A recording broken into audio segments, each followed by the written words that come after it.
Morning, Mr. Harrison. Good morning, my lady. The first witness is Darius Hughes, please. The witness can be sworn. I do solemnly, sincerely and truly declare and affirm that the evidence I shall give shall be the truth, the whole truth, and nothing but the truth. Could we start, Mr. Hughes, by you giving the inquiry your full name, please? Darius Bruce Hughes. Thank you very much, Mr. Hughes, for coming here today to assist the inquiry. And thank you for the witness statement you have provided for the inquiry. It's INQ 474453, and that witness statement is provided by you on behalf of Moderna. Is that right? Correct. That statement is signed by you, and are the contents of it true to the best of your knowledge and belief? They are. I'd like to ask you a few questions about Moderna and your professional background with that company. Moderna, you describe as a group of companies, and the first Moderna company was founded in 2010 by scientists as a biotechnology startup company and a pioneer in the development of messenger RNA vaccines and therapeutics. That's correct. In fact, the Moderna name reflects that founding principle, combining the words modified and RNA. Yes. The ultimate group parent company is Moderna Incorporated, which is headquartered in the US. Yes, in Cambridge, Massachusetts. You explain you joined Moderna Biotech UK Limited in July 2021 as General Manager for the UK. Correct. And that's your current role, is that right? Correct. And when you joined in July 2021, you were only the second employee and you recruited the initial UK team. That's correct. Moderna, as we've heard, produced a COVID-19 vaccine, which was initially known as mRNA 1273 and later by the name Spikevax. Correct. And that vaccine was procured by and rolled out in the UK. That is correct.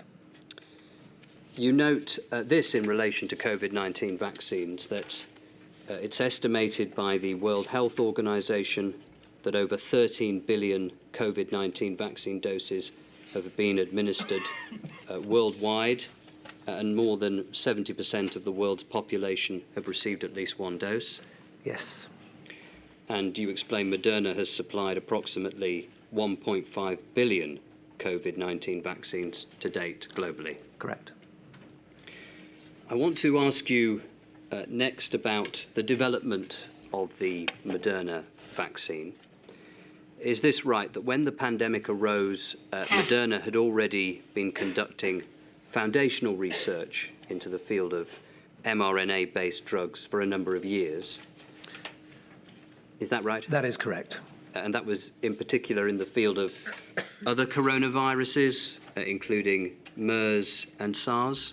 That is correct, yes. Since 2010, when the company was first inaugurated, they've been working on messenger RNA, and most recently they've been working with the National Institute of Health in America on MERS and other SARS viruses. And then when the pandemic hit, there was a pivot in terms of that technology to focus on COVID-19? That is correct, yes. We had already been asked by the National Institute of Health to do an exercise, as it was then, to look at a possible pandemic flu. And instead of performing that exercise, the company pivoted to the SARS-CoV-2. The development of the initial Moderna COVID-19 vaccine, including all clinical trials, took place in the United States, is that right? That is correct. And that was expedited under Operation Warp Speed, which was the US government's coordination project to accelerate the development of vaccines. That's correct, yes. The National Institute of Health and the Operation Warp Speed, which was very similar to our vaccines task force, were working in collaboration with Moderna to accelerate that through, yes. In terms of clinical trials for the Moderna vaccine, did they have to meet the same requirements and approvals as if conducted in non-pandemic circumstances? Absolutely, all of exactly the same criteria. I want to focus on the pivotal phase 3 trial, which took place around the 27th of July 2020, and that enrolled more than 30,000 participants. Is that right? Correct. Was that trial eventually relied upon by Moderna as part of its package for authorisation in the UK? Yes, that was one of the key parts of the package, yes. A concern raised by some core participant groups is the ethnic diversity of clinical trials and whether they were sufficiently diverse, because the point is that if they're not sufficiently diverse in terms of ethnic background, there may be a lack of confidence among certain groups when it comes to rollout. You explain in your statement that the trial, the phase 3 trial, included more than 11,000 participants from ethnic minority communities, representing 37% of the study population. And we can see more detail in a paper published in the New England Journal of Medicine. It's INQ 408427. This is a paper regarding the phase 3 trial results dated the 30th of December 2020.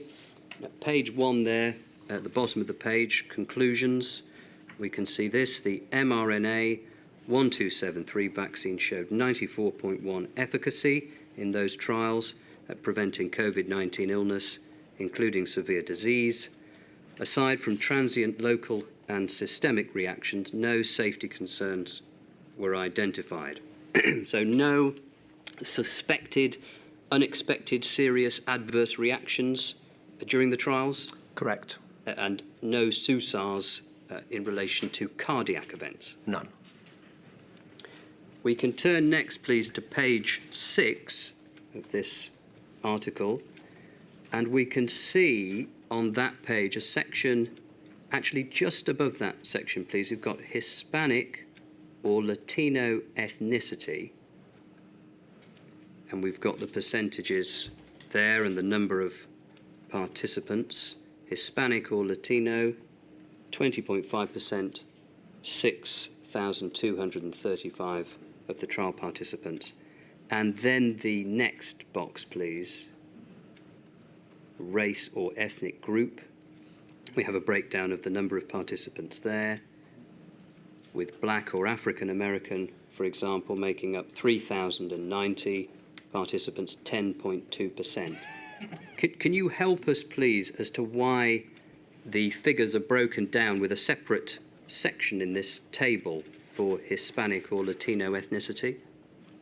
And it's my belief that that is the standard practice of the Federal Drug Administration in the US, because it reflects greatly the population and of the United States.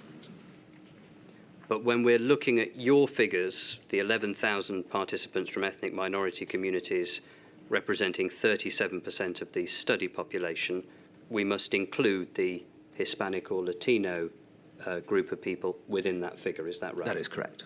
Okay, that can come down. Thank you. In your statement, you explain that COVID-19 had a disproportionate impact on racial and ethnic minority communities. And in recognition of that, you slowed enrolment for the phase 3 trial to ensure representation. How did slowing enrolment help ensure representation? So, as you have stated, the phase 3 clinical trial was run in America. It was run across around 200 sites across America, and these sites are spread widely across the whole of the United States. And we monitor on a daily basis the number of patients that are being enrolled to the study. And some of the study centres had already got to their quota, and they were predominantly white, and some of the study centres hadn't got to their quota. Now, instead of continuing the study centres that were predominantly white, we stopped recruitment there and slowed down the overall recruitment of the 30,000 patients and waited for the study centres that were predominantly Black, Hispanic and Asian to catch up, so that we got a fair representation of the population across the whole of the United States that would be getting this vaccine. Did it work? We've seen the figures, 10.2% black or African American participants in the trials, for example. Did the steps you took ensure representation? Is that representative of the population level demographics in the US? Yes, it is. We are, of course, focused on the UK, and from an industry perspective, what, if anything, could be done in the UK to ensure a greater ethnic diversity in clinical trials? Yeah, I mean, I think the ethnic diversity in clinical trials in the UK is on a progressive way forward. I think that a lot of work has been done over the couple of years to really increase that ethnic diversity. What we have found in Moderna, we are one of the largest sponsors of clinical trials in the UK, with about 1 in 5 of all clinical trials in the UK in 2024 being Moderna trials. And what we've found is we've done a couple of different things. One is to try and bring the clinical trial to the people, to the individuals. So rather than having them in big hubs or in big hospitals, we try to go out to the population, into local GP surgeries. We're doing a trial with Boots the chemist. We're also going into some faith areas and places like that to try and get the participants to broaden participation. And the other thing that we're trying to do is the way that we communicate with participants. So rather than making it quite bland and quite reactive, where the participants have to go and find out a lot of the information themselves, we're trying to be a little bit more inclusive in the way that we communicate and getting people that they're going to listen to, faith leaders, people in their communities, to actually talk to them about those clinical trials. Other groups, pregnant and breastfeeding women, were excluded from the pre-authorization clinical trials. That is correct. Immunocompromised individuals also excluded. That's correct. Vaccination was subsequently recommended for those groups. For example, you note that public health groups recommended and continue to recommend vaccination for patients who are immunocompromised, although there was an observed reduced immune response in that group. Is there a case for including such groups in pre-authorization studies so that randomized controlled trial data can be gathered about them prior to rollout?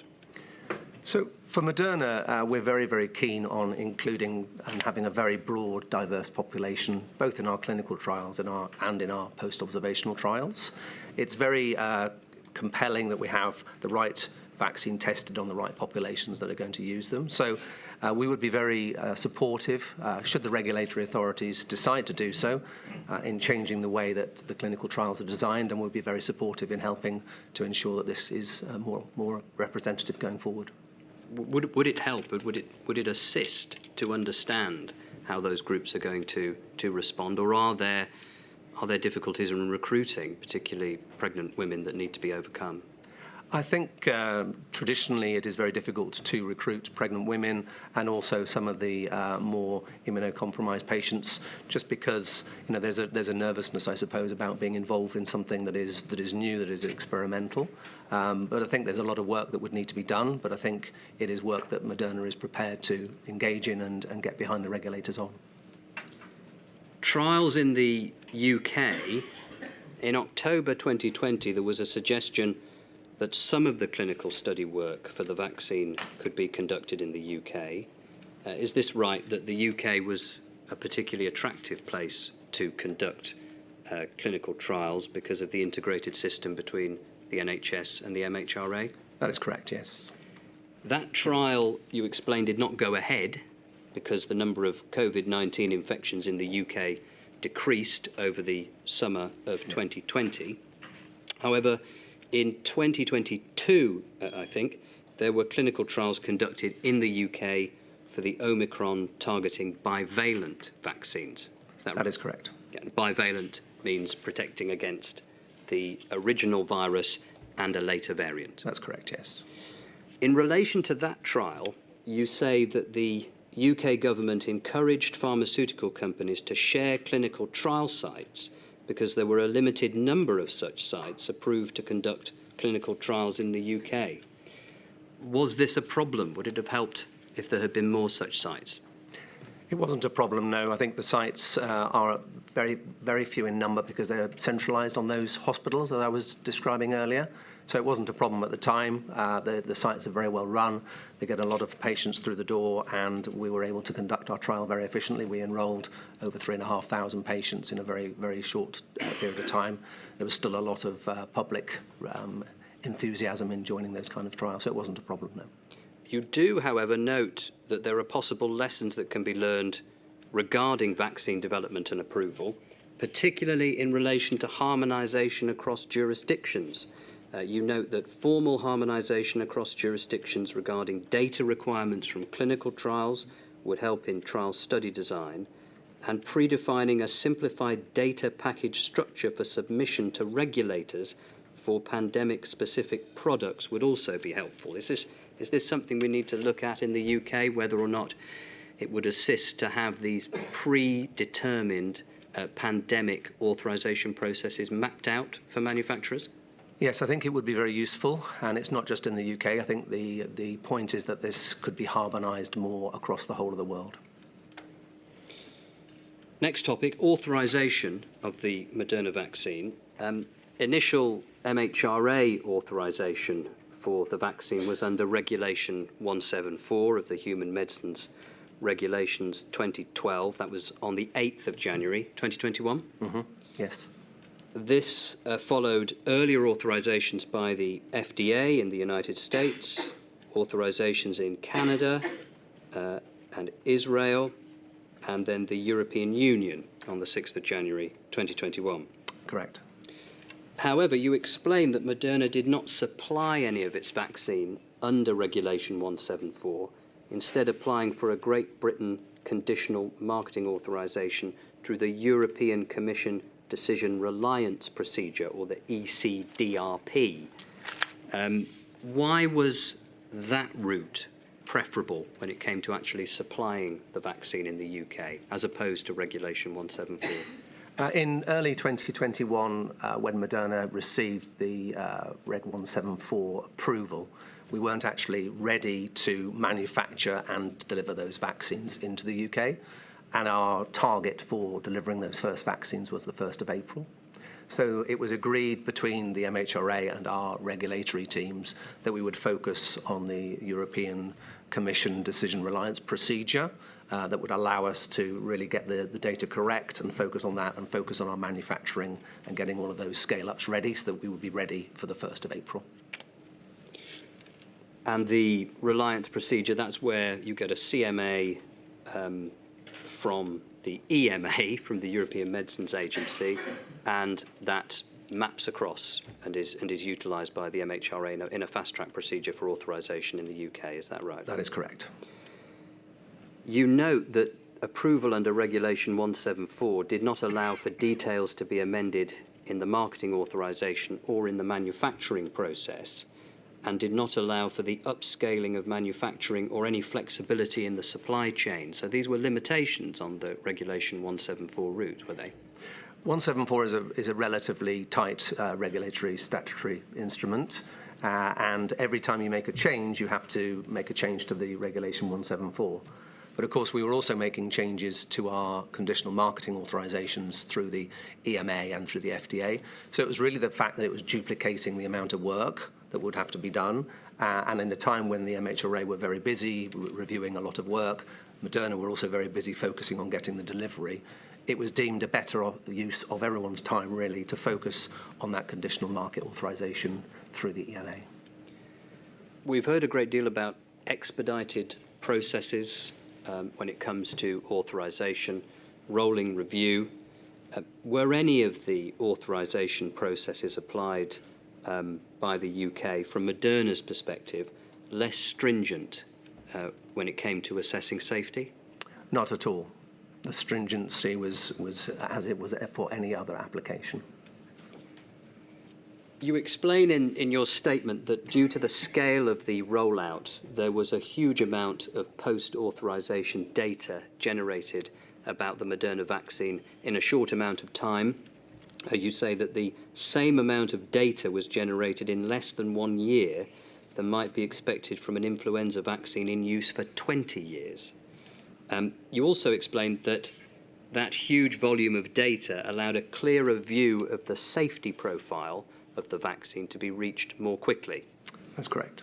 And that's what I want to turn to now, please. And we'll start with the risk management plan, because it's a requirement, isn't it, that Moderna had to submit and update as necessary a risk management plan for the vaccine. That's correct. And that document sets out Moderna's overarching pharmacovigilance plan, which identifies potential risks, safety concerns, and the risk minimisation measures that Moderna is going to put in place. You've exhibited version 1.1 of the EU risk management plan, but was this also applicable in the UK? Yes, because of the reliance procedure? Yes, it was. Let's have a look at that now then, please. INQ 398107. This is dated the 1st of March 2021. We can turn to page 47, please. Here we can see routine pharmacovigilance activities. It says they'll be conducted for mRNA 1273, along with the additional actions part of the pharmacovigilance plan. Talk about special circumstances of the pandemic, enhancement of routine activities, having a safety surveillance and reporting system in place to organise the collection and data entry in the company global safety database, a call centre available in countries for vaccine providers, and follow-up for serious adverse events, including hospital records, autopsy reports, and querying matters with the reporter as possible. Page 49, please.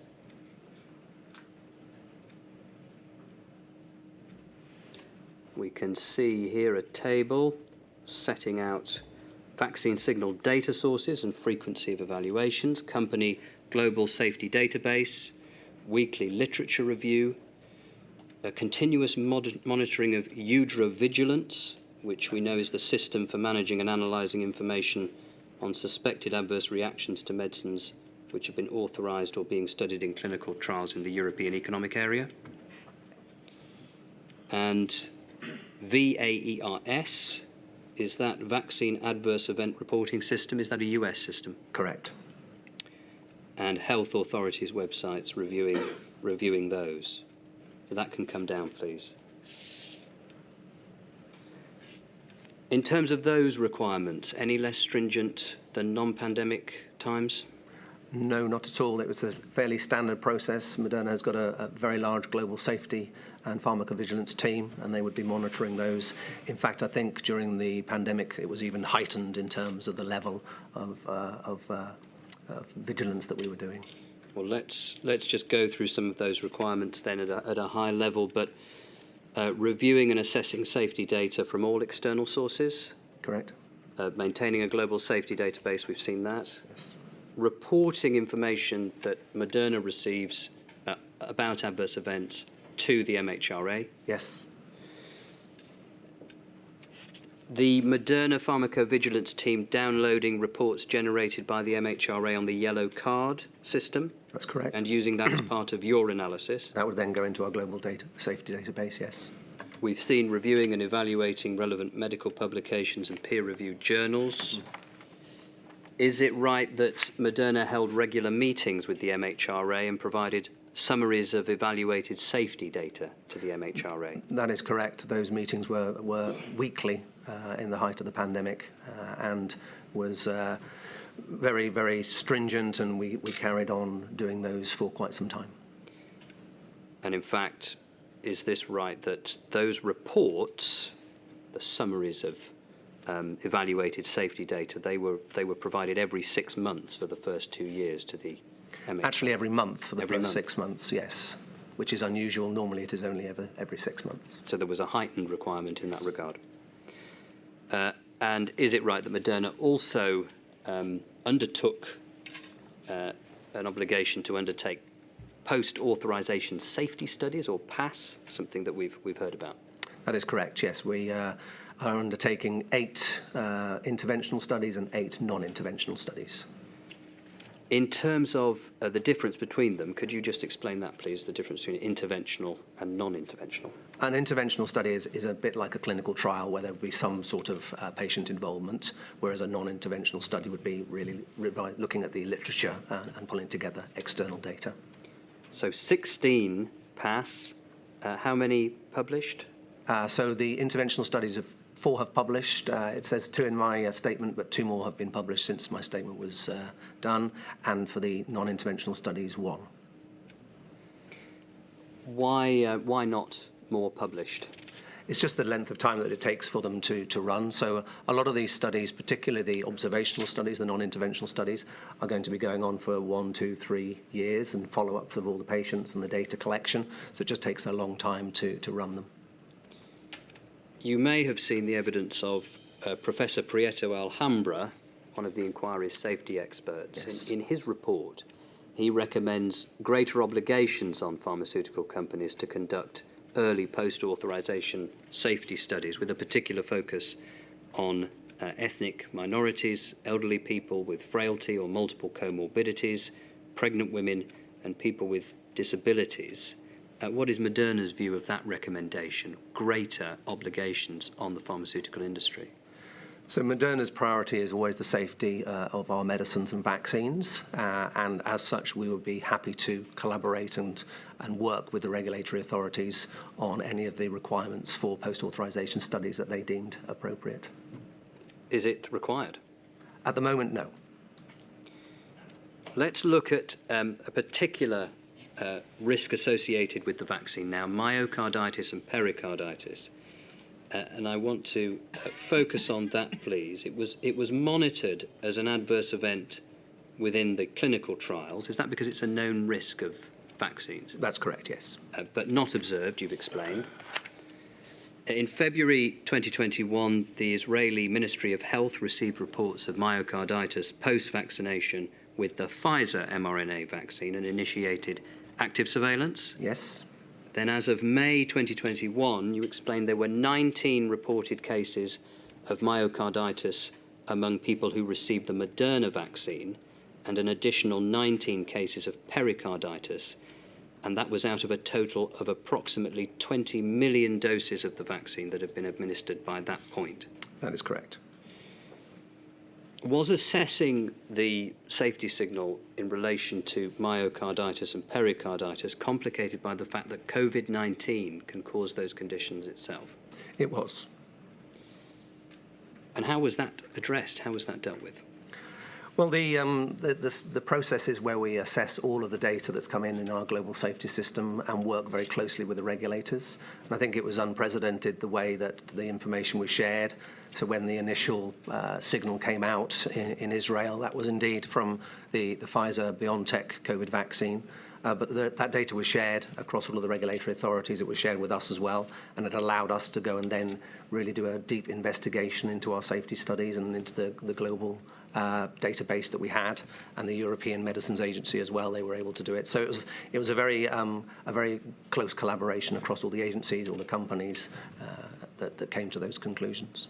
Did that lead to the summary of product characteristics, some of the product information, being updated in relation to Moderna on the 25th of June 2021? It did.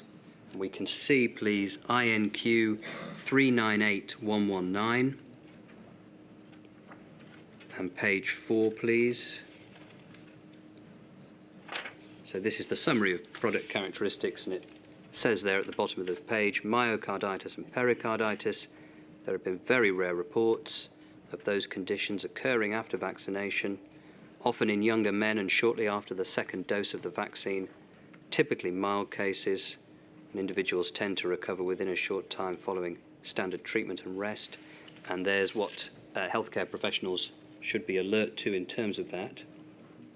You explain, thank you, that can come down, that more extensive information was included in the summary of product characteristics on the 15th of June 2023, with myocarditis and pericarditis noted as very rare in terms of a possible side effect, in the patient information leaflet dated the 15th of September 2023. Is that right? Correct. And we can see that, please. This is the information provided to patients as of that date, INQ 398117. Page 4, please. Very rare, may affect up to 1 in 10,000 people. Inflammation of the heart muscle, myocarditis, or inflammation of the lining outside the heart, pericarditis, which can result in breathlessness, palpitations, or chest pains. Is this right that Moderna also prepared with Pfizer a direct healthcare professional communication in July 2021 about the risks? That is correct. Can we see that at INQ 398124? Issued by both companies. Page 2, please. Call for reporting. Healthcare professionals are asked to report any suspected adverse reactions via their national reporting system. Was this communication the result of a regulatory requirement? It was, yes, from the EMA. But this document, although the focus is Europe, was also issued in the UK? It was. There's no reference in this document to the yellow card scheme, but there is a reference there to healthcare professionals reporting suspected adverse reactions through their domestic schemes. That can come down, please. In terms of the yellow card scheme, does Moderna have a view on any recommendations for reforms or improvements to that scheme? The yellow card scheme is a very effective way of collecting adverse events from the healthcare professionals and from patients. I think the key to it is the speed with which we can get those adverse events back to Moderna and into our global safety database. And therefore, we think that the digitization of the yellow card scheme as much as possible would be very, very helpful in getting that speed back. It would allow the MHRA to pass those safety events on much, much quicker. You note that it would have been useful to have more accurate data on the doses administered in order to provide a denominator which is needed for calculating adverse event rates. Is that something you would have liked to have seen from the MHRA? Yes, so the regulator doesn't provide the pharmaceutical companies with the number of doses that have actually been given into the UK population. And in order to get the 1 in 10,000 or 1 in 1,000, it is very helpful to know, alongside the number of adverse events, the number of doses that have been given. You also note that it would have been helpful if anonymised demographic data had been provided to allow for calculating rates of adverse events in subpopulations. Was that information not available? That information is not available, no. And again, it would be useful because then you could start to identify if these adverse events are occurring in a particular population.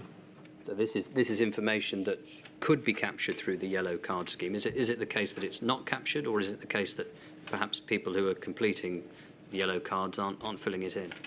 In terms of the demographic, it's probably a case of the people aren't filling it in properly. In terms of the number of vaccines given, that would not be collected through yellow card. That would have to come from a different source. Turning now, please, to lessons learned and recommendations. And I want to focus first on the Moderna Innovation and Technology Centre, or MITC, because this is something you point to in the lesson learning section of your statement. This is a 10-year strategic partnership between the UK and Moderna. That's correct. It includes the creation of the MITC, the Moderna Innovation and Technology Centre. That is planned to be an innovative vaccine research and manufacturing centre based in Harwell in Oxfordshire. Correct. You explain the aim of the partnership is to enhance the UK's resilience against future pandemics and health crises by onshoring the production of mRNA vaccines and therapeutics against Covid-19 and other respiratory infections. Now, we heard last week from Professor Dame Jenny Harries from the UKHSA that the MITC will be open in August of this year. Is that right? Around the end of August, beginning of September, yes. It will have capacity to produce up to 250 million vaccines per year in a pandemic? That is correct, yes. It will be operational 24/7 with 3 manufacturing shifts that will allow us to provide enough vaccines doses for up to 250 million should it be required. In a non-pandemic scenario, so from the time it opens, will it be manufacturing vaccines? Will it be kept warm, so to speak? Yes, it will be. Yes, we will be operating it on one shift only, but we will be manufacturing doses in the UK for British patients. So, for example, the COVID vaccine. So will that be as soon as that's online in August it will be, or September it'll be manufacturing vaccines from the off? That is correct. Can you give us figures on the number of doses per year that you expect it to be producing in peacetime? I mean, it's will be available and can produce up to 100 million doses. I don't think that it will be required to produce that many, but it is there, ready and available, both for pandemic setting and for non-pandemic setting. From an industry perspective, how will this partnership strengthen the UK's resilience in terms of onshore manufacturing? Well, the partnership is made up of three main pillars. The first one is a pandemic preparedness pillar, whereby we're working with cross-government agencies to understand the role that manufacturers would take in a pandemic, should another one be called. So we hope to really make that system a little bit more robust in terms of the decision-making processes and roles and responsibilities. And then there's the manufacturing process where we're onshoring, not just the manufacturing of the messenger RNA, but the whole supply chain. So from the very, very beginning to the bags and the bottles that we bring in, all the way through to the end, the vaccine being delivered into the NHS, that will all be onshored into the UK. And then the third area we're working on is a research and development. I mentioned earlier that we're doing a number of clinical trials in the UK, but we're also going to be doing a number of other things around research and development to really improve the ecosystem here and try and make the UK one of the leading places to do messenger RNA research in the world. So fill and finish capacity also included within this project? That is correct, yes. We've heard evidence that the UK may be over-reliant on mRNA as a vaccine modality, and that we may be preparing for the next war, to continue that metaphor, on the basis that it's going to be the same as the last one. I don't know whether you have a view on that from an industry perspective. I think that Moderna is only one part of pandemic preparedness, and that we will play our part, but we need to look very broadly, yes. One other element on lesson learning, please, and that is the vaccine task force. In your statement, you praise public and private sector synergy, is the word you use. You say that occurred during the pandemic and was epitomised by the approach of the vaccine task force. Would you like to see a similar body created in the event of a future pandemic? Yes, I think I would. The responsibility that held, the reporting structure and the mix of skills that were available on the Vaccines Task Force were very, very helpful. One of the key aspects of that we've heard was bringing in industry expertise. Mm-hmm. Is it useful during non-pandemic times to have a body that ensures there is that industry expertise running all the time rather than waiting for a pandemic before it's established, do you think? There are a number of industry bodies that already work very closely with the Department of Health and Social Care and with the UK Health Security Agency. So there are a number that carry on in a non-pandemic time, and there are also a number of people who have industry experience who work at these government bodies. Thank you, Mr. Hughes. My lady, I believe Mr. Weatherby, KC, has a question. He does, Mr. Weatherby. Thank you very much, Mr. Hughes. I ask questions on behalf of the COVID Bereaved Families for Justice UK group. Just two short questions from me. Firstly, you state, for the record, paragraph 77 of your statement, and I quote, there was a discussion between the Vaccine Task Force and Moderna Switzerland about the early supply of the Moderna COVID-19 vaccine before the contracted supply date of the 1st of April 2021, but that could not be achieved in part because of the import and export requirements as between the UK and EU and the time it would have taken to resolve them. Okay? So has there been any change in the import-export requirements for vaccines since April of 2021 that would resolve those issues for the future? And if so, what are they? So the requirements of import-export, I don't believe, have changed, but I think the challenge that we had originally was that Moderna wasn't really set up and ready to comply with the import-export authorizations that were required. It was a company that hadn't imported vaccines into the UK before, and so I think the challenge lay more with Moderna than it did with the rules and regulations. Right. Well, I mean, is there anything you can point to that could be changed which would improve that position now, or is it simply down to your process? So I think we got a lot better at doing that and overcome those challenges. And of course, with the onshoring of manufacturing, with the Manufacturing Innovation Technology Centre, we won't have to do that in the future. I see. Well, that brings me on to the second point, and you may have answered this already, but let me just make sure. That you were asked a few minutes ago about the MITC, the Innovation and Technology Centre at Harwell. How would the UK's response to COVID-19, and in particular the development and production of vaccines, have been improved if that facility had actually been operational by the time the COVID-19 pandemic arrived? How would it have improved the actual delivery?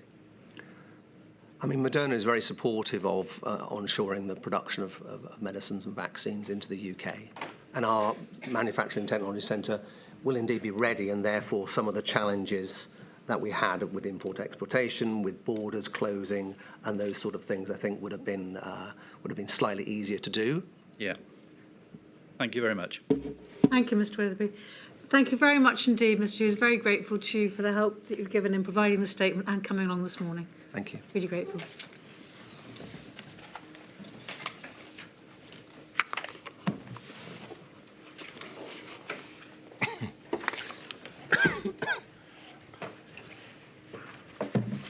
My lady, the next witness this morning is Kemi Badenoch.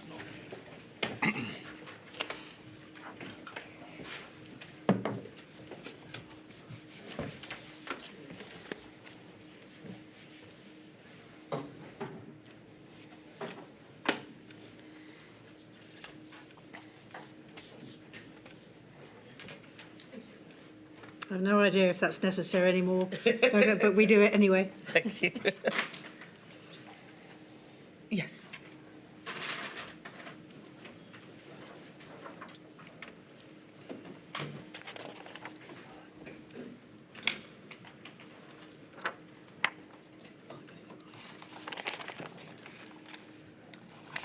Almighty God, I swear by Almighty God that the evidence I shall give that the evidence I shall give shall be the truth, shall be the truth, the whole truth, the whole truth, and nothing but the truth. and nothing but the truth. Thank you. Thank you very much for coming back. I was very, very grateful. Thank you. Good morning. Could you start your evidence, please, by giving us your full name? My full name is Kemi Badenoch. Ms. Badenoch, thank you very much for attending today and also for the provision of your witness statement dated the 4th of July 2024. The inquiry is, of course, very conscious that you gave evidence. You've already given evidence in Module 2. So thank you for coming back. During the period of which this Module 4, is concerned, Ms. Badenoch, the Minister for Women and Equalities was, in fact, Liz Truss MP. Yes. But you were Minister for Equalities from the 13th of February 2020 to July 22, whilst for one part of that period you were a minister, I think, in the Treasury, and for another part a minister in the Department of Levelling Up, Housing and Communities, DLUC.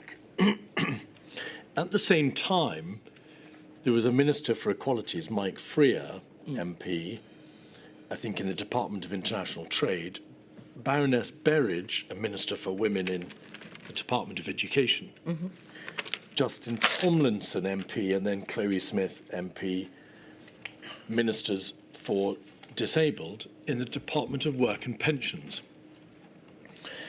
So in the context of a pandemic, and therefore being concerned with the disproportionate impact of a disease on subpopulation groups, and concerned with the take-up and delivery of vaccines,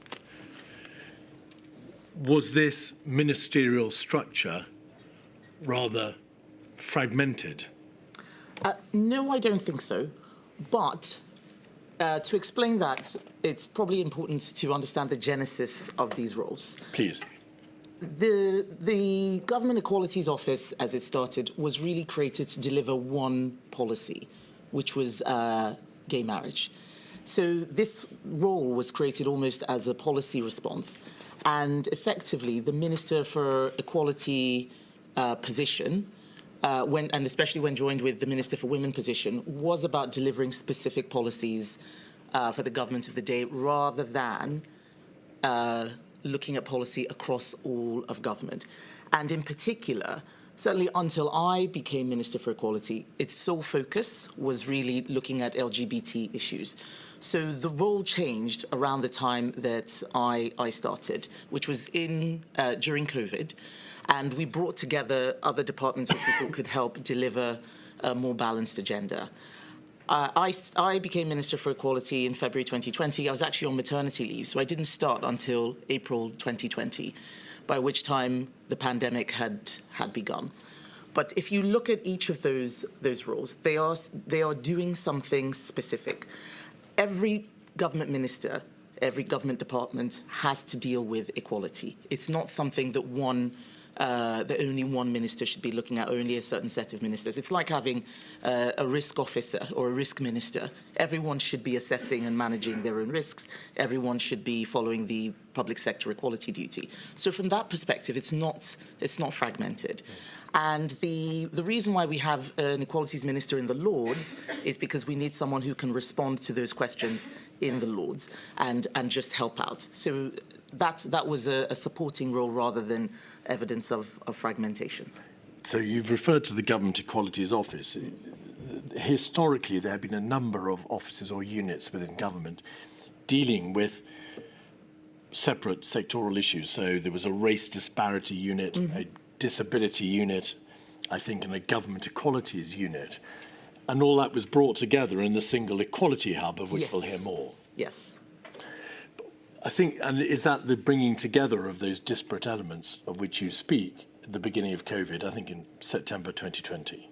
Yes. That was a decision that was made by Liz Truss, and we talked about it and agreed that a hub and spoke model was the best way to deliver across the board. A lot of departments didn't really want to think about equality and would rather someone else just had it so that they could just focus on delivering. And you will notice that all of us had roles in other departments so that we were not solely focused on equality.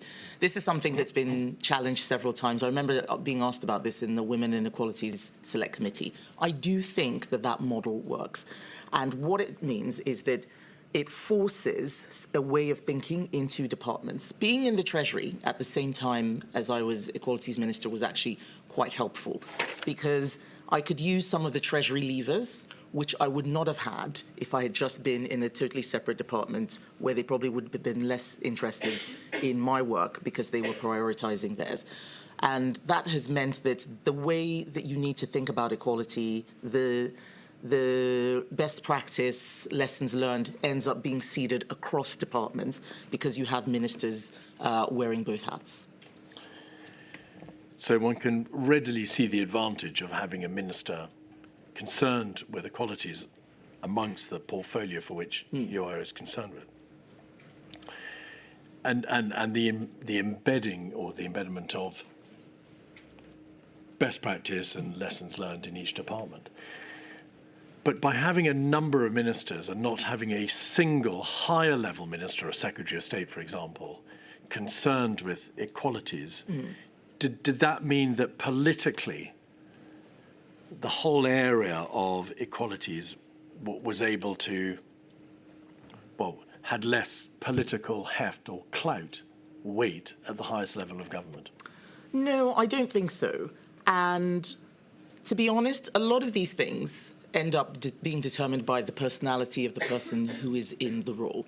If you have someone who is perhaps more extrovert is not the right word, but who perhaps has a real passion for these things and is able to make the case and make the argument in government, they will have more salience than perhaps someone who is less interested in it and who just happens to have been given the role. The political skill of the person who is inhabiting the role makes a difference, but the point you're making about whether this means people aren't focused on equalities across the board is a good one. Looking at it within the pandemic perspective is easier than when there is no pandemic. The roles were not created just for the pandemic. It just happened to be what was there at the time. But equalities covers everything. If you look at the Equality Act, across the board, protected characteristics, it can be everything from how economic policy affects elderly people or young people, how education policy is affecting, people of a particular religious background. It covers every single thing. And so the political salience often is determined by what is in the news at a particular point in time. COVID was in the news. The disproportionate impact on ethnic minority communities was in the news. So equality suddenly took on a lot more work and had a lot more attention. I was in the role at the same time and happened to have very strong views about how things should be done, happened to have a lot of personal experience and my own personal bias of wanting to start with evidence and data rather than what often tends to happen in politics, which is noisy campaign groups and lobbying and whoever can get the attention of someone for political campaigns. And that, I think, influenced the approach we took with quarterly reports, for example, bringing in more scientists and thankfully having the RDU, which was a great unit, not a delivery unit, just mainly data focused. If it had been a different person or a different type of issue, the response would have been quite different, I suspect. So it adapts. Rather than relying on the interpersonal and political skills of an individual minister as part of this structure, would it not be better to have a single higher level government minister responsible in an overarching way for the delivery, to use that terrible expression, the delivery of inequalities and in particular in the context of a pandemic, dealing with the impact of the pathogenic outbreak, dealing with take-up, dealing with barriers to access and so on? I'm not sure that would have worked. We did have someone in cabinet with that responsibility. I was a junior minister at the time, but Liz Truss was in cabinet, so that would have been her job. If what you're saying is, should we have had someone who was exclusively focused on that and had nothing else, I think that the disadvantage would be they would have no levers. They would purely be in an advisory role. Because they wouldn't be in a spending department. No, they wouldn't be in a spending department or a delivery department. They wouldn't have levers. And this is where we need to look at the reality of what government is like, that every department has its own silo with which it's working. It's not that easy to partner up. We do try and collaborate, certainly in my experience. But collaboration often is determined by the interpersonal relationship between two ministers. Otherwise, the usual office politics we find in any organisation come in where this is our money, it's our business, we know what we're doing, leave us alone, not invented here syndrome. So I think we need to be realistic about the likelihood of success with that model. What you want is every single Secretary of State or every single minister, whether they're in cabinet or elsewhere, understanding what it means to deliver properly when it comes to equalities across the board. All right. Your responsibilities when you were minister were extremely wide, were they not? In the context of responding to the pandemic, your ministerial functions included all the usual work done on racial and ethnic disparities. I think you responded for the government to Dr. Sewell's Commission on Race and Ethnic Disparities. Yes. Dealing with the Gender Recognition Act. You sponsored the Social Mobility Commission. You were concerned with the Equality Act. So all those functions carried on during the course of the pandemic, did they not?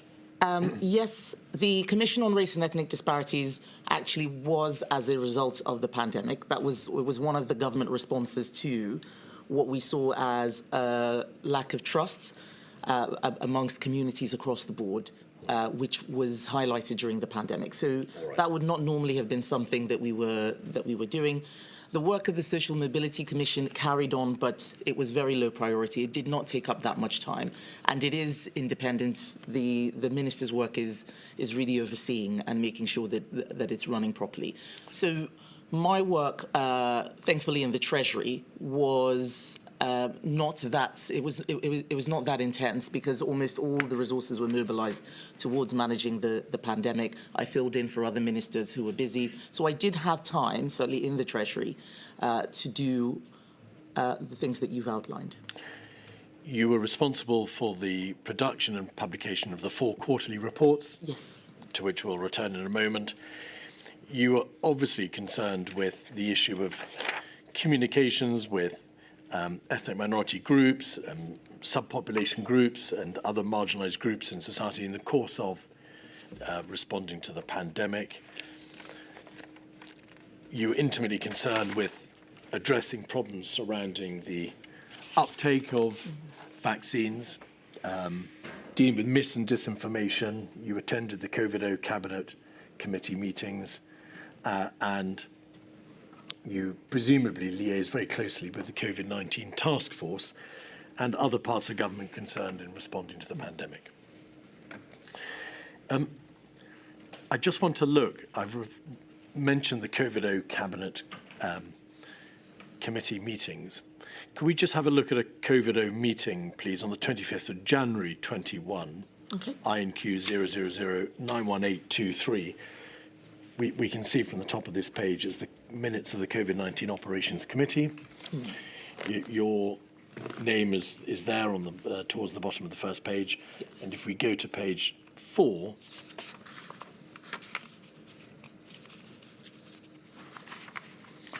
we can see a long section of text from the Minister for COVID vaccine deployment. Was that Nadhim Zahawi? Yes, that should have been, I believe that's right, yes. And what he says is, although vaccine confidence was running at an all-time high, the 15% of people who were vaccine hesitant skewed towards black, Asian and minority ethnic communities. I know the policy position of the government is we no longer use the acronym BAME, but it was being used then.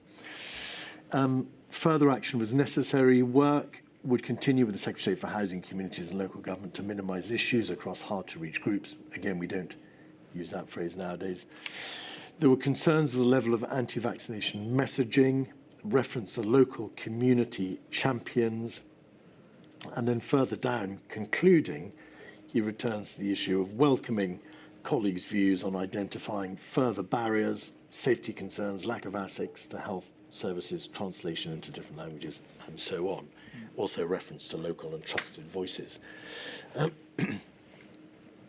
perhaps just to finish this, if we go over the page, one more page, please, we can see a number of separate points under that general heading in that rubric, particularly data and the need to monitor effectiveness.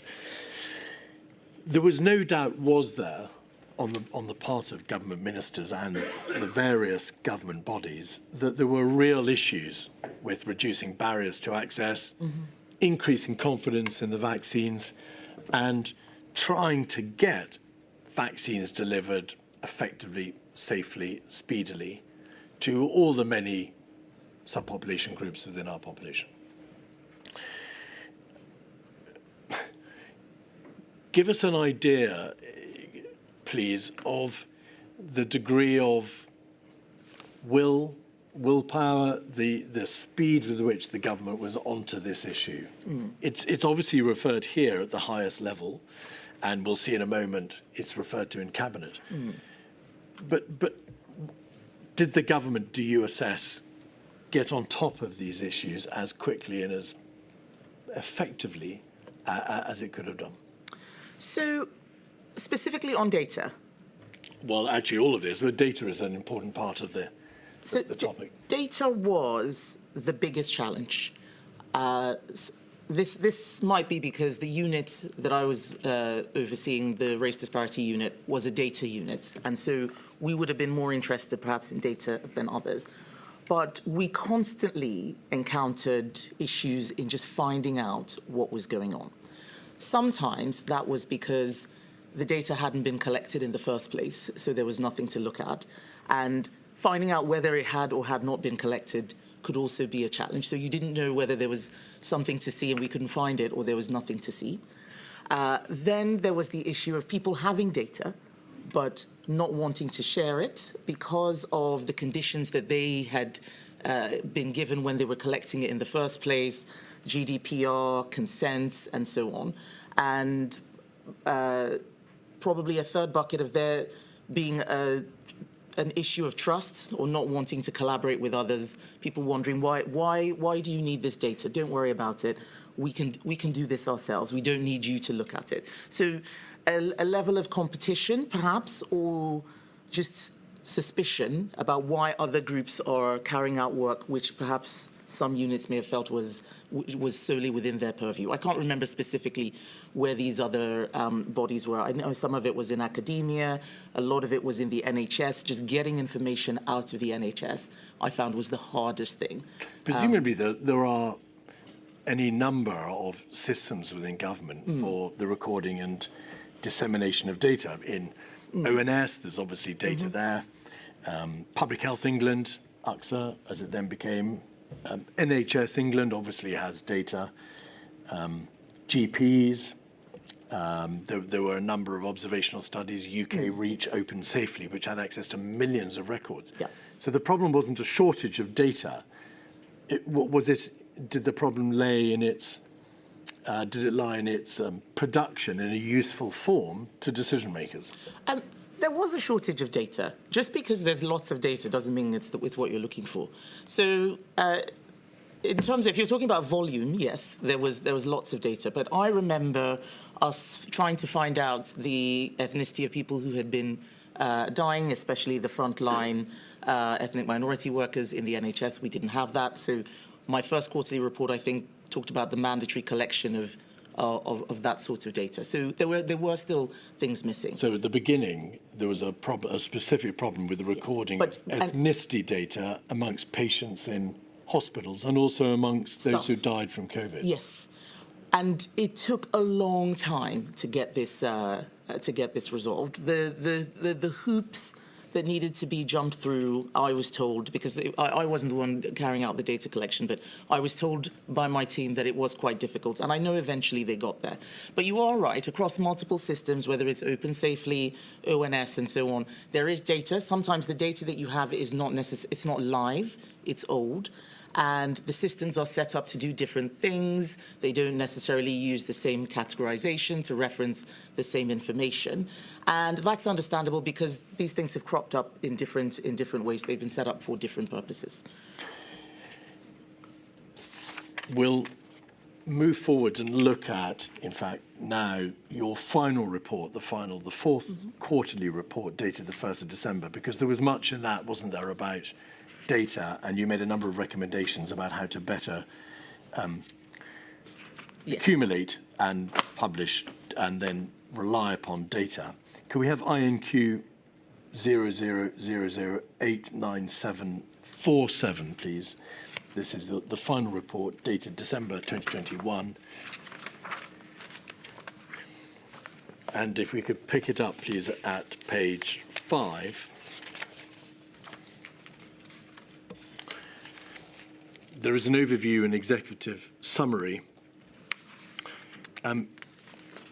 This was obviously the fourth report, and so it builds upon the learning and the knowledge which has been, which was set out in the earlier reports. Yes.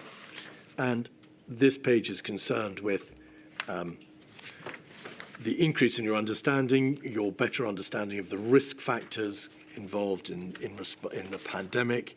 At the bottom of the page, the most significant measure to protect ethnic minorities from the risk of COVID infection and to save lives has been the vaccination programme. And then over the page, page 6, you set out there how the government worked with national and local partners to promote vaccine uptake, and there's a number of ways set out. Thank you very much. And then if we scroll back out there's a reference to the Community Champion Scheme in the bottom half of the page, and to wider public health lessons. And then I'm afraid one more page, please. That part finishes on page 7, and then on page 8, a number of recommendations, and they're not numbered, but if we could scroll back out and go down to what is roughly recommendation 11, it'll be over the page, I think. Thank you very much. The top bullet point: relevant health departments and agencies should review and action existing requests for health data and undertake an independent strategic review of the dissemination of healthcare data and the publication of statistics and analysis. Ms. Badenoch, this 4th report was published in December 2021, so the end of 2021, at the end of the second year of the pandemic. You were calling for and making a recommendation to this effect for relevant health departments and agencies to review and action existing requests for health data and to carry out a strategic review. May we take it from the fact you were still calling for this and you were making a recommendation to this effect at the end of December 21, that by that stage the system was still not working as well as it might? I think this was really a forward look, because there was, and I can't remember the exact name now, but there was a new Office for Health Disparities that was to be set up, and I wanted to make sure that it was starting with the knowledge which we had accrued and starting with some of those actions, and actually be able to monitor them.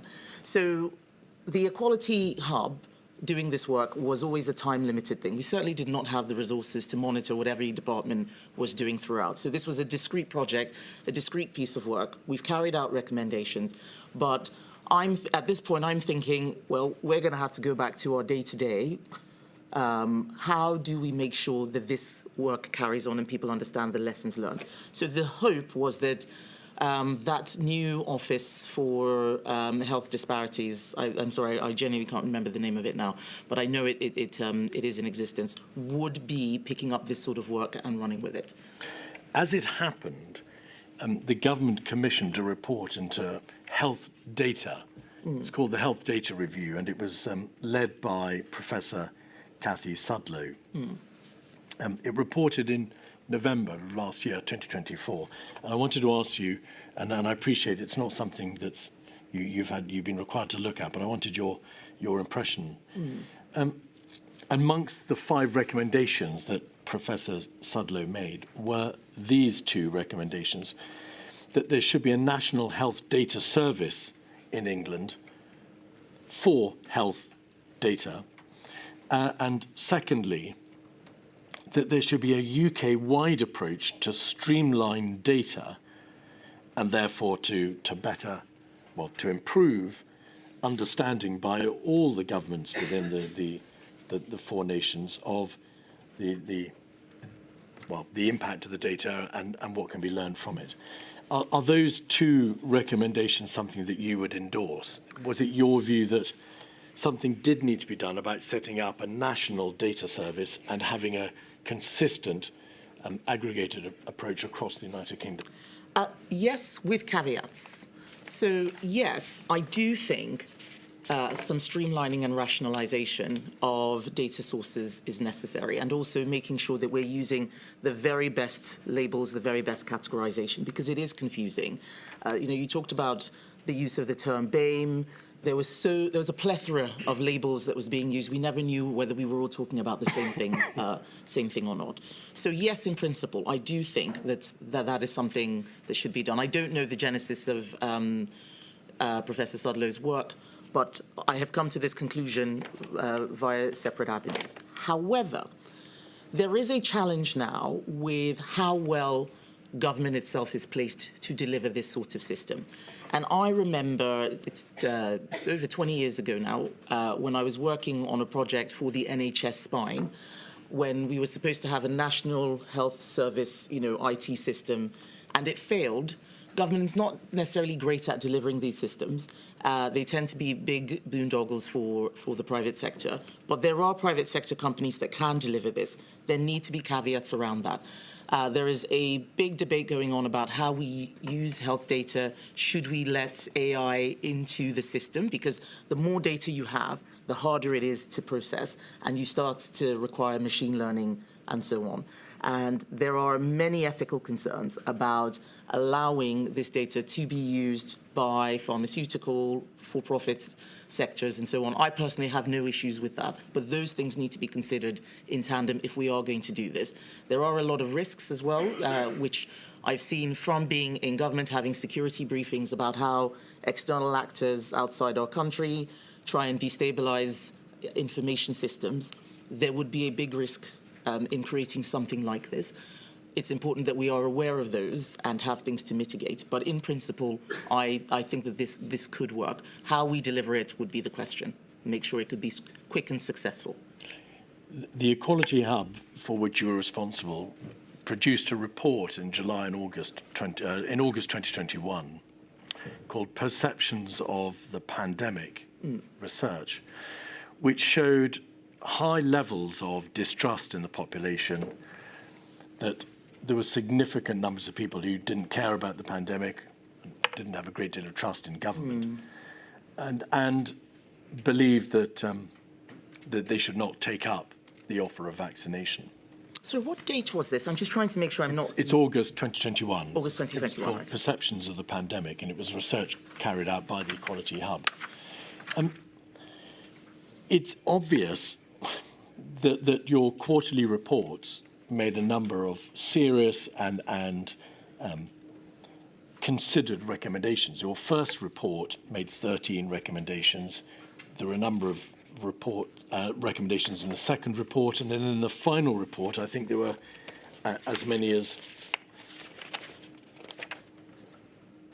17 recommendations.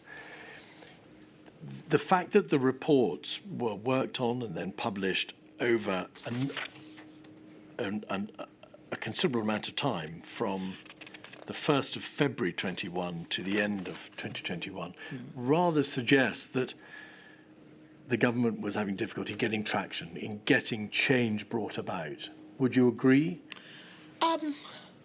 Yes, it was difficult, but also it was novel. We were doing things that we hadn't done before, and I think that can make things slower.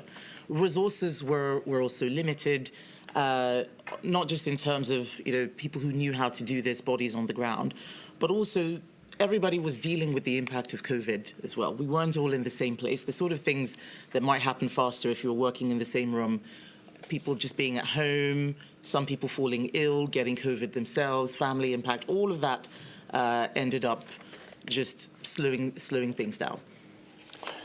In your statement, and perhaps we could have it up on the screen, please, 492283 at page 16. You set out a number of the initiatives which your department or which the Equality Hub put into place. The setting up of vaccination centres in around 50 places of worship, bespoke programmes to increase vaccine confidence in particular communities, targeting religious events, the use of pop-ups, improving uptake amongst ethnic minority healthcare professionals, working with the BBC Asia Network World Service. I could go on. A long list of things that were done. By and large, were you successful in driving up uptake as a result of the many initiatives which were undertaken? I think it made a difference. It certainly created improvements.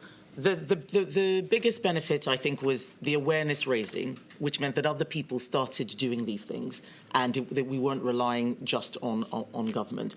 Government alone cannot deliver at this scale. You do need the rest of, whether it's civil society and just people using their own initiative. And I think that was the biggest difference that it made. I wouldn't say, for example, that we were able to personally touch every single ethnic minority in the country, or that every single person heard every single bit of government messaging.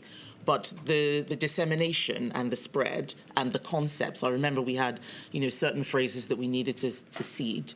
I think that those did get embedded. Some of the things were not as effective. I remember trying to use the high commissions to target diaspora groups. I never really saw any evidence that worked. They did try, but I don't think that going forwards that would have been a place that I would really spend much of an effort. We Just were hoping that they would expand on that, if you'd be so kind. You spoke, I think, you met with a number of high commissioners. What, from those countries whose nationals were most at risk from COVID? Yes, or certainly people from that ethnic origin. And what I found was that they also could not reach the groups that we struggled to reach. So they didn't have a much better access. They tended to deal with people who were, using consular services and so on. They were not the hard to reach groups. The hardest to reach groups, if I recall, were people who were dealing with perhaps a home country via personal private channels, not through the High Commission. So they didn't interact with it. They didn't need it for passport services. They just didn't know who those people were either. All right. It's obvious from your statement that there's a distinct limit on what central government can do. You can identify the problems, you can convene meetings of people to discuss what can be done to solve those problems, and you can generically approve plans, actions, and identify broadly what needs to be done. But there are a great deal of departments and entities and bodies concerned in this field, from directors of public health, local authorities, NHS England, the JCVI and SAGE had a role as well, the DHSC, and the Office of the Chief Medical Officer. So there's a very significant number of bodies trying to deliver, to use again a terrible expression, but trying to deliver what it was central government wished them to do. Is there a way of operating this system in a more efficient way, or at least being able to understand more clearly who is actually going to be accountable for delivery, who is going to be responsible for practical measures on the ground? Or does it have to be this way? Honestly, I'm not sure. Because when you look at some of the things that needed to be delivered, it had to be local government. There's no way the central government could do those things. You need local councils, whether it's counties or districts, who actually know and understand the communities. So I think trying to drive everything centrally will not work. And so that's why I am probably not convinced by the idea that we should just have a big central hub that knows everything and knows what it's doing. I often say that we need better government, not more government. The more different bodies that exist, the harder it is to actually know who should be doing what. So there is an argument for having some streamlining. But each of those bodies, JCVI, for example, was tasked with doing something specific, and they should have been collaborating. So better collaboration across the board is important. There will often be some duplication, but the list we were looking at, some of this was trial and error, that we think this might work, let's do it anyway. That it's better to do it than not do it. The feedback mechanisms for what actually works are very weak indeed. It's very hard to know what is working and what isn't. It certainly felt like that during the pandemic. What is working on the ground? Yes, and so there is a try everything, because some of these things will work, and it's better for us to duplicate than to miss something. And I think that was the attitude that we took. So that's why the list was so long. Not everything would have been effective, but I could see some areas that certainly were not effective, and others where we knew it was working, but exactly how or why, it was just really difficult to get good feedback. my lady, is that a convenient moment?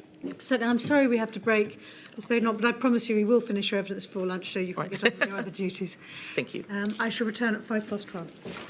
Guys.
Mr Keith.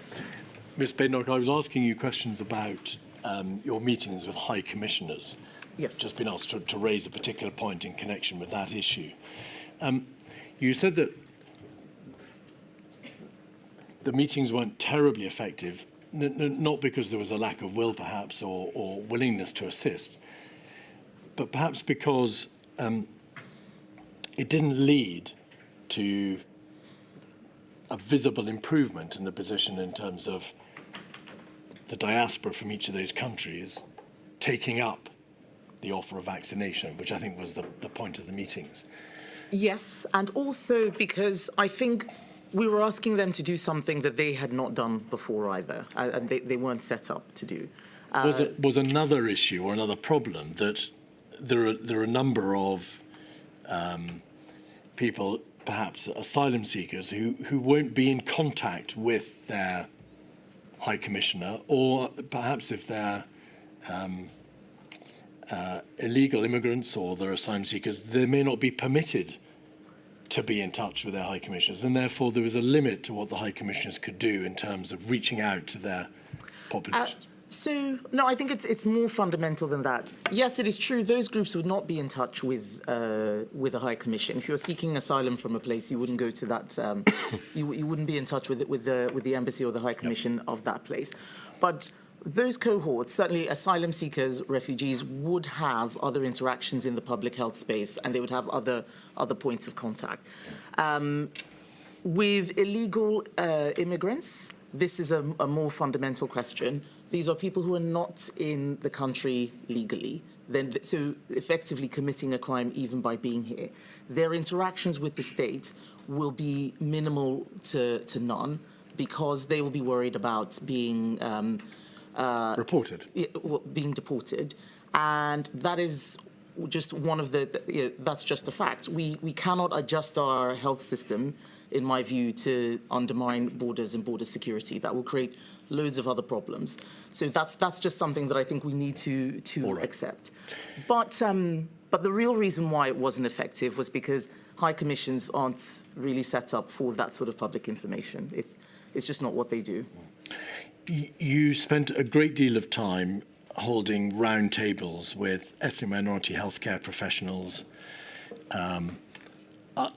professionals across the healthcare sector. I think the Chief Midwifery Office, and of course with the NHS, NHS England. Did you liaise much with the National Pharmacy Association, and in particular address the issue of whether or not community pharmacies could offer more by way of vaccination sites? Yes, I remember one meeting with pharmacies. I can't remember whether it was the National Pharmacy Association or another body that was representing pharmacists and community pharmacies as a whole. But this was one of several groups that I remember having roundtables with to find out how they could help. And they specifically said they wanted to do more. And I remember we used a particularly well-known pharmacist to channel one of our communication projects. I can't remember her name, but we wanted to get community pharmacies more involved. They thought there was more that they could do.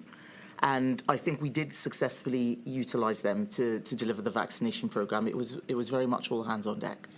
Could we have 000477623, please? This is an agenda for a National Pharmacy Association meeting with you and Nadhim Zahawi, the Minister for Vaccine Deployment, on the 7th of January 2021.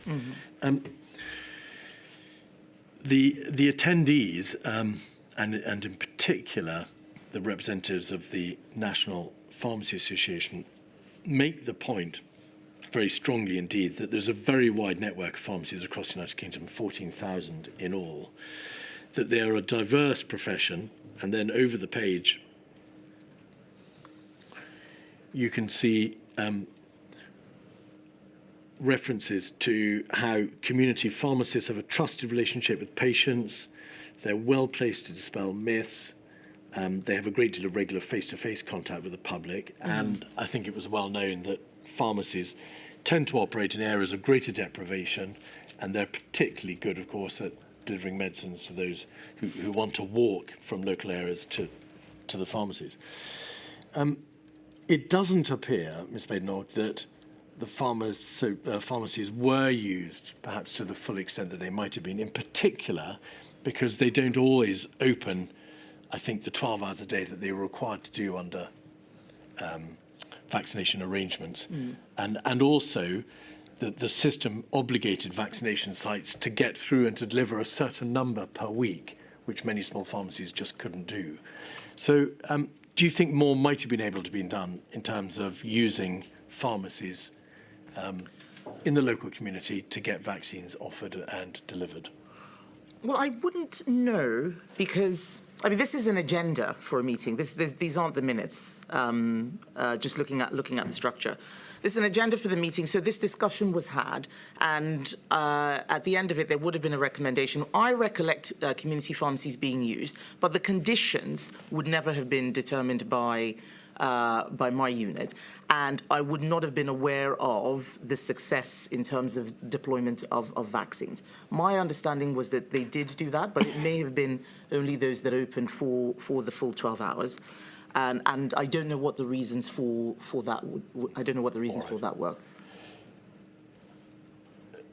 From the paperwork produced by your department, it's obvious that there were also a great deal, many meetings with local authority leaders, with and time spent debating how local authorities could step into the breach and ensure that public health messages were disseminated and that members of the local populations would take up the offer of a vaccine. By and large, do you think that local authorities were used enough? It's obvious that in any system of national vaccination, it has to be driven by the centre. And obviously questions of prioritisation and manufacture and delivery have to be driven by central government. Do you think local government played or was asked to play a sufficiently important role? I think so. I wasn't in DLUC during the height of this. By the time I came into that department, a lot of this work had been done, and it wasn't strictly speaking within my policy area. But I do recall multiple meetings being had with leaders of local authorities. I think that what you've described is really more appropriate for directors of public health who work in conjunction with local authorities, the integrated care boards. Local councils have a very specific remit when it comes to health delivery. And I think that this would be giving them more to do would be quite a challenge. It's not what they're used to doing. I think it's the directors of public health and using the health mechanisms locally rather than the local authorities specifically. But aren't they the bodies who are most likely to know what the state of deprivation is locally, the degree to which vaccines were not being taken out by ethnic communities, and also what practically on the ground could be done in terms of going door to door to housebound residents and making sure that they were vaccinated? Isn't that a local authority issue? It is, but that I think they did well. I mean, I saw what my local authority did, and I thought that they did that fairly well. But in terms of the more clinical public health aspects, I would expect the advice to be coming from the Director of Public Health, the delivery levers perhaps using local authorities. But from my understanding and my own personal experience, I thought that that was what they were doing. How effective was the Community Champion scheme, which was something very much at the heart of your department's response? Actually, Community Champions was a DLUC sponsored scheme. We advised, and they were already carrying out a community champion scheme. We advised on how it could be used to deliver the objectives of the work that we were doing. So we worked in partnership with them, but it was actually levelling up housing and communities responsibility. The communities departments led on community champions, and we fed in. And we gave them a lot of insight and a lot of intelligence on where to go, I think, and how to make sure that it was successful. But the delivery of it was actually in DLUC. And I think that they did do I think they did do a good job. It wasn't everywhere. So community champions were specifically in those places where we thought people were hard to reach. And my understanding and the reports which we got back, which I don't have to hand, but I had a better feedback mechanism from what community champions were doing than I did on the communication angle, where we just weren't sure what was working and what wasn't. And what is the great value of a community champion? Is it to do with being able to provide for a high-profile, trusted, local figure whose messages about vaccination will be believed and accepted and can raise the profile, of course, in public health terms, of what the government's seeking to do? Yes, that, but also they know what's going on in a way that those of us with offices in Whitehall will never know what's happening in a particular local community. They have a better understanding, better intelligence, and they are part of those communities, so they want them to be healthy and successful. They have a vested interest in seeing things work. Mis and disinformation. Your fourth quarterly report made a number of recommendations concerning what could be done to dispel myths, reduce fear and build confidence amongst ethnic minority people. Was the further work that you identified, and it was in your first quarterly report of October 2020, was that further work done, do you know? No, I don't know how far the work was taken. I know that there is, or certainly there was, a unit that looked at this, but it looked at misinformation and disinformation across the board, yes. And a lot of its work is very sensitive.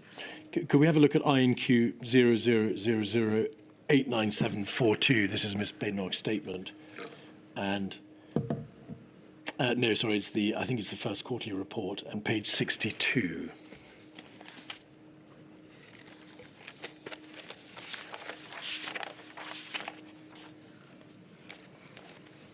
No, I think I must have got the page reference wrong there. We'll try one more. Could we have INQ 00008997? No, I think we'll leave it there.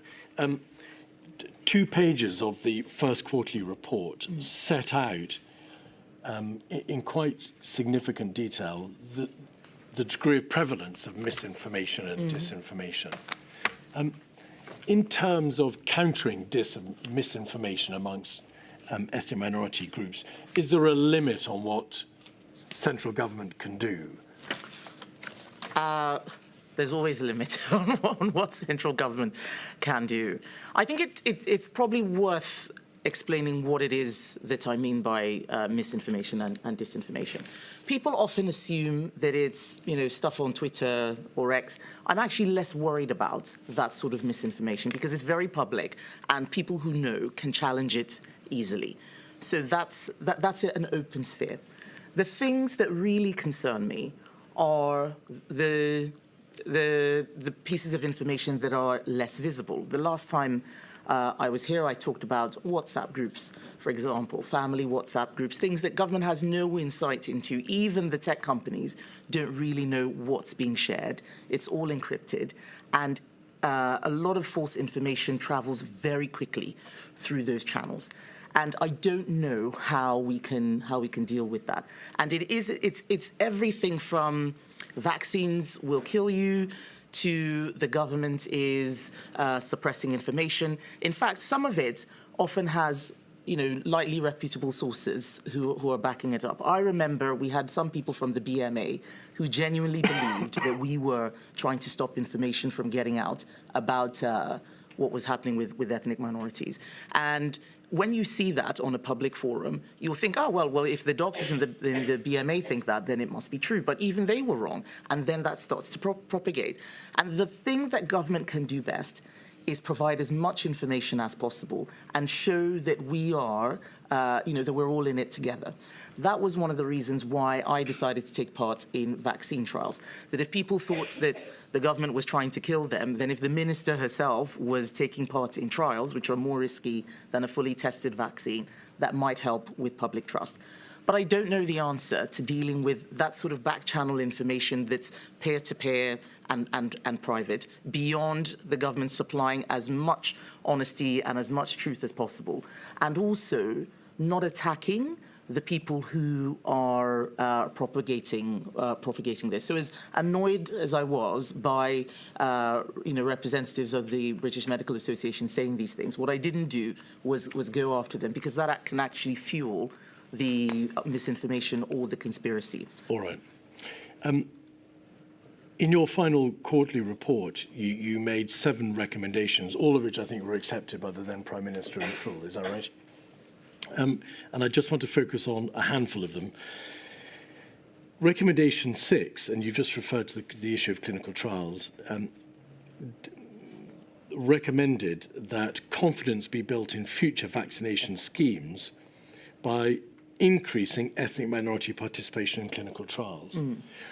Was it your view at the time of the promulgation of the report that there had been insufficient diversity in clinical trials?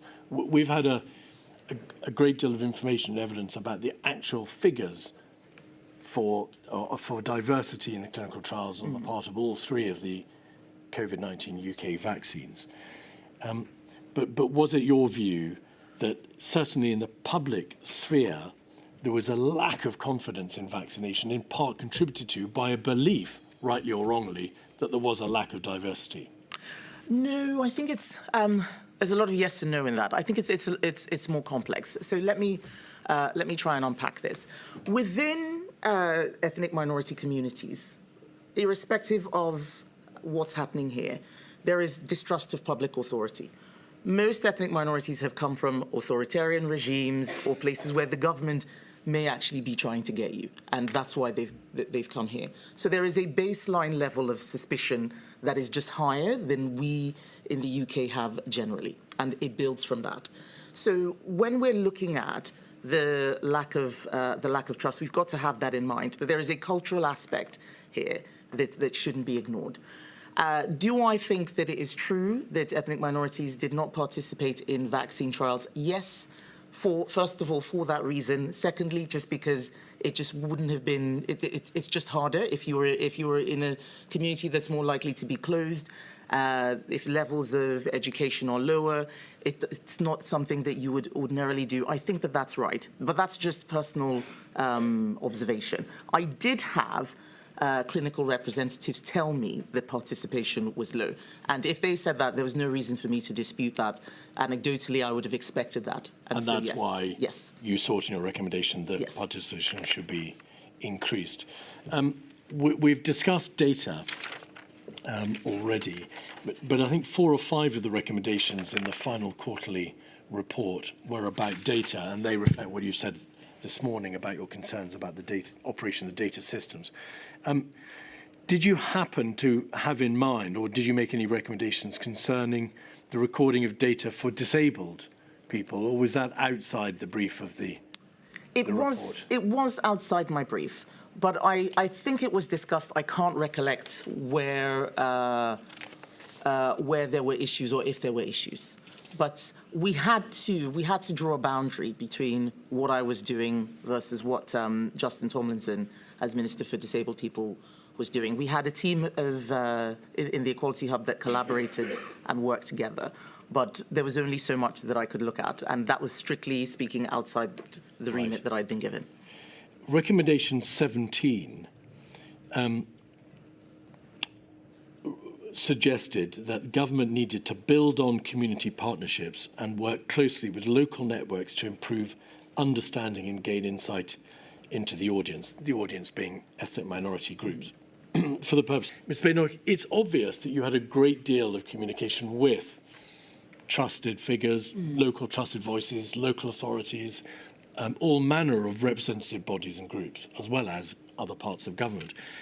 So what did you mean in practice when you said that community partnerships needed to be built on and there needed to be a closer working relationship? Were there not already all number of meetings and any manner of emails, roundtables, communication with everybody working in local government and also in the voluntary and charitable sector. Yes, but that was all in the context of the pandemic. And as we were coming out of the pandemic, many of those bodies would not be convened again. So it was about leaving a system in place, not as intense as what we had right, in the middle of 2020-21, but something which could be mobilized more quickly should this sort of thing ever happen again. And actually learning some of there were many insights that were gained that were adjacent to the work that we were doing on COVID-19. And seeing that level of collaboration just producing useful information, I thought was something worthy of pursuing. But it had to be, it still has to be encouraged, but organic. Central direction, I think we'll just end up with lots of people having meetings and not really doing anything serious, and then convincing themselves that because they've had the meetings, good work has been done. We need to make sure that with these partnerships, it's genuinely outcomes, not just being in a room and having a discussion. So at the heart of it, the relationships need to be fostered and they need to be nurtured and they need to be done so outside the particular demands of a pandemic. Yes. Because only when the next pandemic comes will those relationships work if they've been looked after in the meantime. Absolutely. Is that what you're saying? And more generally, those relationships need to be nurtured and pursued, not just in the narrower context of vaccination and the impact of a pathogenic outbreak, but generally Yes. so that they're ready to go. Yes, and not just top down, but also bottom up as well, which I know is harder, but it tends to be more long lasting. All right. Thank you very much indeed. Thank you, Mr. Keith. There are just a few more questions for you, Mr. Badenoch. Mr. Thomas is over there. We'll start. Thank you.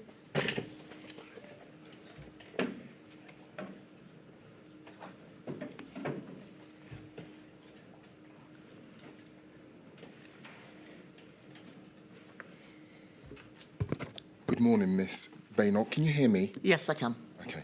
Good morning. I'm representing FEMHO, the Federation of Ethnic Minority Healthcare Organisations, and I've only got a small handful of questions for you. Okay. Vaccines as a condition of deployment. Can I just turn to that area, please? In your witness statement, you express very real concerns about the VCOD policy, particularly its workforce implications and the disproportionate impact that it had on ethnic minorities. Do you believe your concerns were taken seriously and sufficiently addressed in the development of this policy? Yes, I do. They were taken seriously. I recall having read the briefing notes, the meeting we had to some extent, where the concerns I raised were acknowledged, but there were many different arguments in the room about the levels of risk on carrying out the policy and not carrying out the policy. But I never felt that I was being ignored or not taken seriously. What feedback, if any, did you receive when raising your concerns within the COVID-O committee? I recall a discussion on the pros and cons of vaccines as a condition of deployment. I had meetings with the BAME Communities Advisory Group, where they were concerned about people leaving the workforce rather than taking a vaccine. And that would have been quite damaging for the social care settings in particular, because we needed those people to carry out the work. But there was also a concern that if people were not vaccinated, then they would be at more risk of getting COVID and also passing it to very vulnerable groups. So it was about balancing those. I want to be future-looking. Given the policy went ahead for health and social care workers, despite the objections that you raised, are any changes necessary to ensure that concerns of the Minister for Equality are taken into account in the future? Well, they were taken into account, and I think this is one of the things that we just have to accept, that within the government decision-making process, different people will make different arguments. And some people will win and some will not.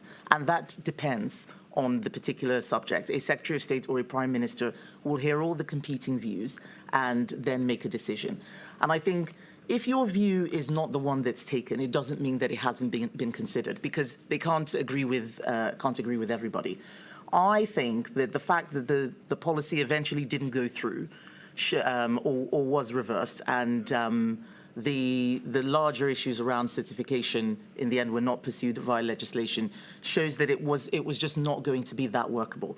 But even I understood the arguments that others were making about why such a policy would be necessary. I didn't agree on balance that we were in the right place. I also, even with the BAME Communities Advisory Group, didn't want us to overplay the significance of the risk there.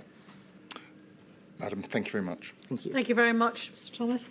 Mr. Jacobs, I don't know if you can see Mr. Jacobs. Yes, I Behind the can. pillar. Yep. Good afternoon. Hello, afternoon. I represent Gypsies. Are you switched on, Mr. Jacobs? I'm sorry. Can you hear me? Yes, No. yes, I can. Hello, I represent Roma, Gypsies and Travellers, an act for the traveller movement instructed by Houndco. I wanted to ask you a couple of questions in relation to your statement. You cite in your evidence a number of initiatives that were taken to increase vaccine confidence in minority communities. I think you discussed these with Mr. Keith, King's Counsel, this morning. And some of these initiatives included bespoke programming to increase vaccine confidence and the use of mobile and community pop-ups. Is that right? Yes. And the traveller movement's position is that there were no such initiatives designed for the GRT community, Gypsy Roma Traveller community. Do you agree, Ms. Badenoch, that there were actually no GRT targeted initiatives such as pop-up clinics or bespoke community engagement in respect of travellers? Well, I know that the Department for Communities and Local Government certainly designed the programme with the Gypsy, Roma and Traveller community in mind. And we had data that came back and explaining what was going on and what was taking place. So my understanding is that there were activities. I also know that of all of the groups that we were trying to reach, that was the most difficult. Group. So it might be more of a factor related to that than that no work was done. Are you able to say why you consider that was the most difficult group, Ms. Badenoch? If I was, it would be from my experiences, not as a minister, but as a constituency MP who does have Gypsy Roma Traveller communities. There is a significant level of hostility to any state body. Well, even on the education side, visiting as a constituency MP, I didn't feel particularly welcome, even though outreach was taking place. And I think that there are many dynamics within GRT, as we refer to it in government, that make the sort of response we can deliver in a pandemic very, very difficult, especially at short notice. You need people who spend a lot of time, probably of that community, who can do this. And if the culture within the community is of one that is to not interact with the state, it just creates, a tension that's very, very difficult to overcome. Thank you. I have one final question for you. You discussed community champions earlier on in your evidence. And you say in your statement that the community champions scheme allocated £23.75 million in funding 60 councils and was designed to expand work to support those most at risk from COVID-19 and boost vaccine take-up. That's right, isn't it? Yes. And Yvonne McNamara, who is the CEO of the Traveller Movement, she gave evidence on the 16th of January, and she said that there's been a historic problem that the GRT traveller ethnicity is not recorded by institutions. Is not, sorry? Is not recorded by institutions. And the example that she gave is that GRT are not recorded in the NHS data dictionary. Now, we've been looking at the final quarterly report, and I know that it makes that point, doesn't it? As a consequence of this lack of recording in relation to data, Ms. McNamara said that local authorities just didn't know how many travellers lived in their areas because of this data capture issue. And my question is, do you think, Ms. Badenoch, that the Community Champion Scheme was actually unable to boost vaccine take-up by travellers because of this inadequate data capture issue, particularly in England, meaning that GRT people were not sufficiently visible to local communities? I would be surprised if the level of knowledge in local authorities was that low, purely because, from the experience I have seen over the last 10 years, local authorities know exactly where traveller communities are because everyone around tends to complain and not want them there. They are very, very knowledgeable about where the communities are. How to get into them is trickier, but I am not sure that, just to the question you're asking about data collection, yes. I'm not sure that Community Champions was reliant on data in that way. The purpose of Community Champions was that they had the local knowledge, in their heads almost. And it should, if we had all the data, we wouldn't have needed the community champions. So I'm not sure that that's how we would have resolved that particular issue. Okay, I don't think I have any more questions for you. I'll just ask. No, I don't. Thank you very much. Thank you. Thank you very much, Mr. Jacobs. Thank you very much indeed, Ms. Badenoch. I know how much a burden it must be when we keep asking you to come back. If I'm It going to sounds like you're inviting me again. No, well, I can't make any promises, but I do promise. I can't make any promises we won't ask you back, but I do promise that we'll do our very best to limit any burden upon you. So thank you very much for your help so far. Thank you. I'm very grateful for that. Thank you so much. Very well. Melly, that concludes this morning's evidence. Thank you. I shall return at 20 to 2. All rise.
Stevenson. My lady, the next witness is Nadhim Zahawi. Please can the witness be sworn?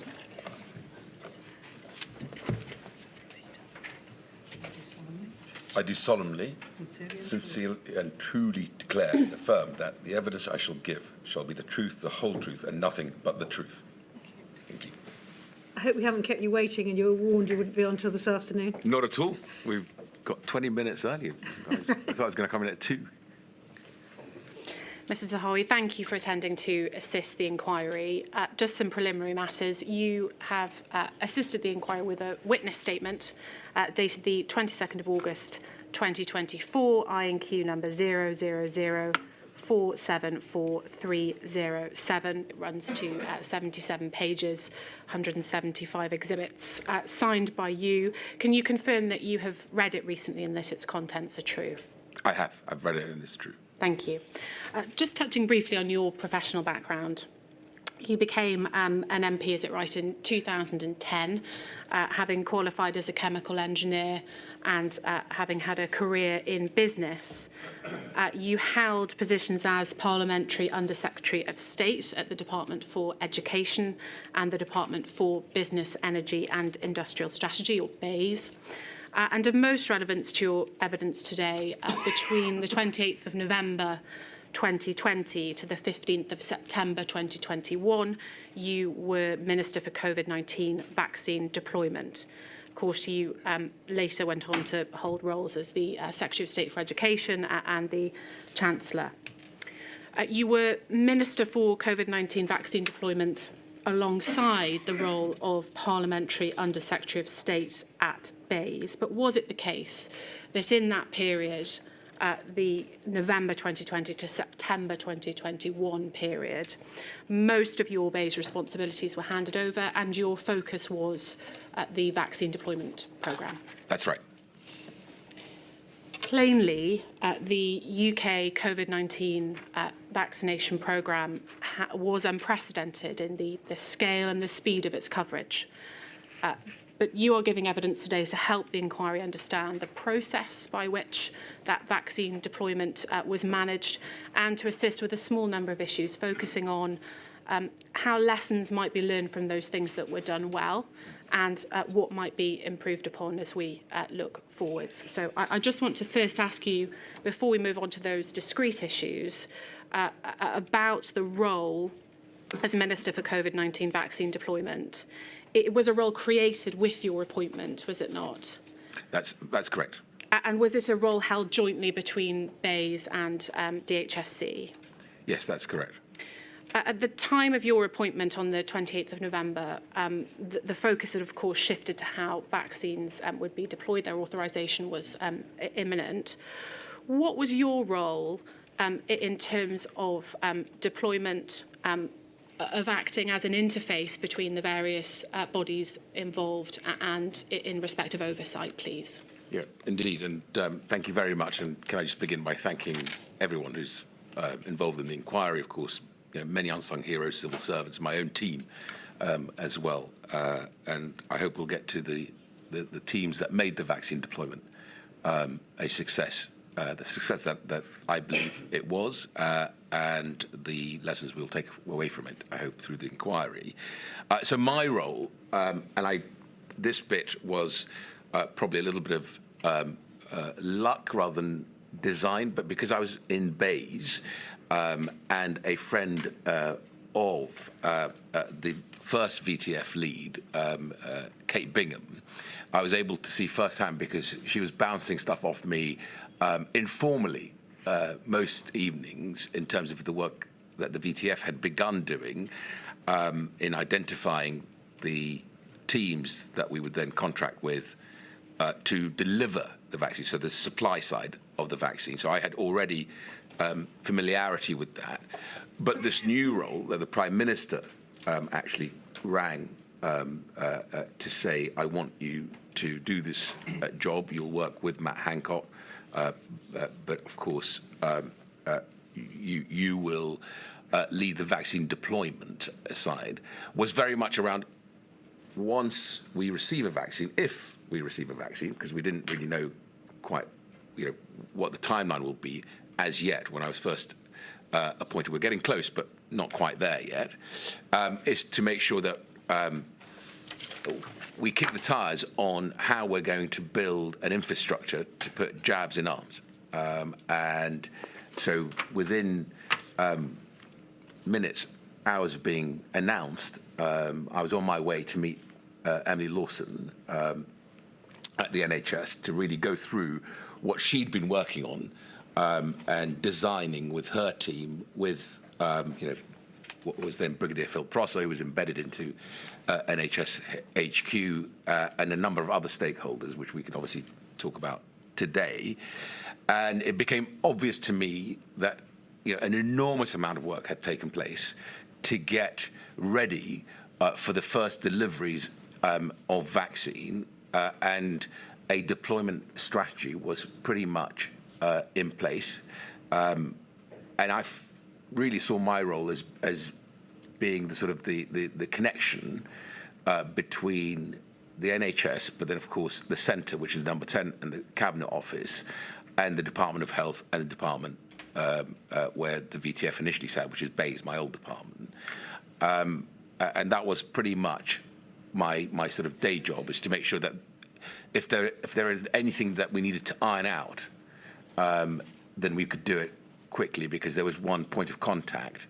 And I said to the Prime Minister at the time, when he offered me the role, that I would, of course, step up and take on the role. But I had one condition that I asked him that he needed to promise, which I could speak with his authority, which meant I had access to him within minutes, hours, rather than days or weeks. And I think that made a huge difference to the ability to help the whole team be able to deliver what I think was the most successful vaccination programme we've seen in Europe, if not in the world. What was the division of responsibility between you and the Secretary of State for Health and Social Care when it came to deployment? So obviously the Secretary of State had many other responsibilities to cover in terms of pandemic response, and we reported into the Secretary of State. But my responsibility was very much the sort of day-to-day operational support that I would offer to both Maddie McTurnan on the VTF side, because she was the lead SRO on the senior responsible officer, as we call them in the civil service, on the VTF Vaccine Task Force, and then Emily Lawson as the lead SRO on the vaccine deployment, leading the what is obviously the NHS effort to make sure we get the nation protected as quickly as possible. You describe Dame Emily Lawson in your statement as very experienced and certainly capable of managing the rollout of the vaccine within the NHS in her role as the SRO in NHS England for vaccine deployment. Can we take from what you're saying about the point at which you entered your position that you weren't involved in the operational decisions, the minutiae of the operational decisions about, for example, which venues would initially be selected for vaccine delivery? Was it, you're nodding your head, and just for the benefit of the stenographers. All that work was done by Emily in her leadership position and her phenomenal team that had a pretty detailed plan of the moment we got, when we hoped we'd get the news then, because we still weren't certain that we're going to get the first vaccine coming through, which will get through the various approvals that it required, and then jabs in arms, and that work was in place. What I did do, and credit to Emily, she took me through it. She said, look, kick the tires wherever you think, we might be able to do better. So, we went through it in detail, and I could see that, and I had the confidence in the team that they've done, really the majority of the heavy lifting. And therefore my role was almost to sort of protect them, because what was happening is Emily was being pulled into the centre to explain over and over, will this system work? Why is she confident? Have we looked at this?